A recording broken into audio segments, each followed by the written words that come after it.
हरे कृष्णा। आप सभी को हमारे चैनल पौराणिक कथा की तरफ से गोपाष्टमी की हार्दिक शुभकामनाएं। गोपाष्टमी एक ऐसा उत्सव है जो भगवान श्री कृष्ण का गौ माता के प्रति प्रेम प्रदर्शित करता है। आज के दिन कार्तिक मास की शुक्ल पक्ष की अष्टमी को नंद महाराज ने नन्हे श्री कृष्ण और उनके बड़े भाई बलराम को औपचारिक रूप से गायों को चराने का दायित्व सौंपा था। इसी दिन से भगवान श्री कृष्ण ने गोचारण लीला शुरू की थी। गौ माता को सनातन धर्म में माँ की उपाधि दी गई थी, क्योंकि जिस प्रकार छोटा बच्चा माँ के दूध पे ही पल भरकर बड़ा होता है, उसी प्रकार हम सब जीवन भर उसी गौ माता के दूध से पोषण और शक्ति प्राप्त करते हैं। वैदिक संस्कृति में 5 वर्ष की अवस्था तक बच्चे को कुमार और 6 वर्ष की अवस्था में पौड़न कहते हैं, और पौड़न यही वो अवस्था होती है जब बच्चों को गायें चराने भेजा जाता है। अतः पौंगड़ अवस्था में प्रवेश करने पर भगवान को गोचारण पर भेजा गया। इस लीला में भाग लेने हेतु श्रीमती राधा रानी ने भी सखा रूप में धारण किया था। श्रीमद् भागवतम में वर्णन आता है कि छोटे वर्ष के प्रारंभ में भगवान गायों को आगे रखते हुए नंगे पांव पीछे पीछे चल रहे थे। उनका चरण चिन्ह पूर्ण विकसित नहीं हुआ था। जब वे धूल में चलते तो उनके चरण चिन्ह से धूल में छाप पड़ती थी, जिस कारण वृंदावन सुशोभित हो गया। गायों को आगे रखते हुए श्री कृष्ण उनके पीछे पीछे चलते थे।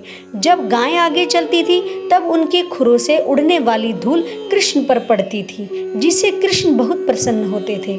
कहा गया है कि नंद महाराज के पास 9 लाख गायें थी और श्री कृष्ण उन सब नामों से परिचित थे।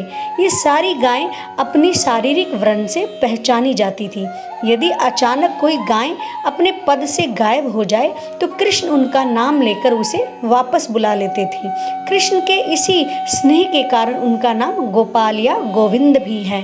स्वयं भगवान श्री कृष्ण को गौ माता से अत्यधिक प्रेम है। वे गो रज का तिलक अपने माथे पर लगाते हैं। वे अपनी शब्दों और गौ लीलाओं से सेवा स्तुति सबके समक्ष करते हैं। इस प्रकार कृष्ण और बलराम गो रक्षा कृषि रक्षा के पक्षधर हैं, जिससे वे स्पष्ट रूप से अपनी लीला में दर्शाते हैं।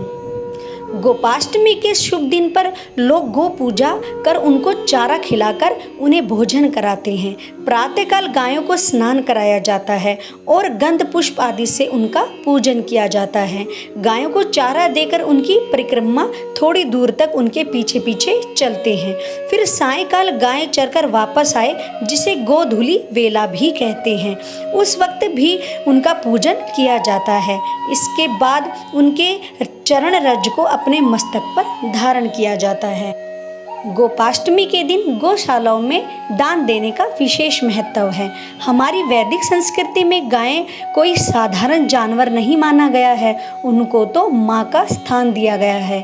कहा जाता है कि गाय के दूध द्वारा हमारी बुद्धि इतनी प्रखर हो जाती है जिससे हम शास्त्रों के सूक्ष्म तथ्यों का विश्लेषण कर सकते हैं। और इन्हीं शास्त्रों में गौ माता की महिमा के बारे में बताया गया है कि उनके शरीर में 33 कोटि देवी देवता का विद्यमान है। गाय हमारी समृद्धि का भी प्रतीक है, इसलिए हमें प्रयास करना चाहिए कि उन्हें प्रेम और देखभाल का वातावरण मिले। गौ माता भगवान श्री कृष्ण को बहुत ही प्रिय है। भगवान के लिए गौ माता की सेवा स्वयं उनकी सेवा से श्रेष्ठ है। ये हम सभी का कर्तव्य है कि हम गो पालन और गो संरक्षण में उचित योगदान दें। आइए तो इस गोपाष्टमी को गौ माता के प्रति सम्मान, आदर और आभार व्यक्त करते हुए भगवान श्री कृष्ण को प्रसन्न करने का प्रयास करते हैं। हरे कृष्णा।